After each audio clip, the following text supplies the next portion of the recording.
For today's video guys, samahan niyo akong trabahonin yung bahay ko. Tara.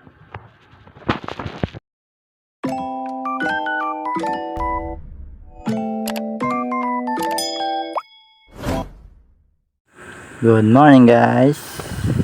Ito naman, umaga na naman. Simula na naman ang trabaho.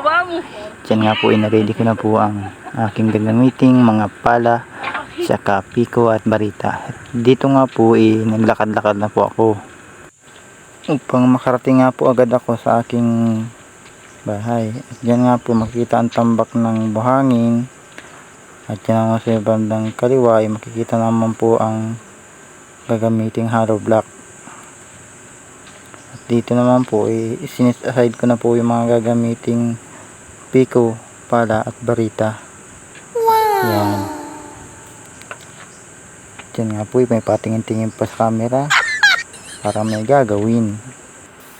Yan nga po, inumpisan ko ng bakbakan ng aking mga gagawin at panambak na lupa.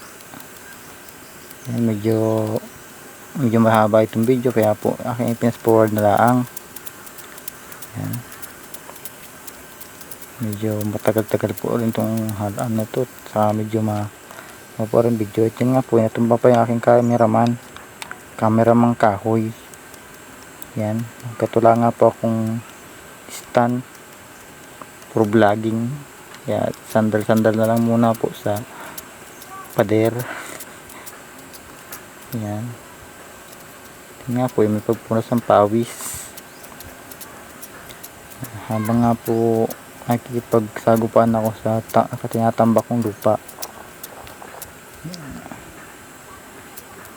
Yan nga po, may pupusing-pusing pa akong nalalaman habang kakalkal ako ng gagamitin kong panambak ito sa ginagawa namin bahay. Ayan. Ayan. Ito nga po halos matapos ko na po yung aking gagawin. Hanggang yun nga po marami po nakasampay na nilabhan. Ito nga pala guys, umpisahan ko ng tambakan yung aking bahay. Pagkat kitang-kita naman po, medyo lang doon po sa bahay na hapon na rin. Naman po namin mautay-utay itong aming bahay. Kaya po medyo nakakapagod na rin.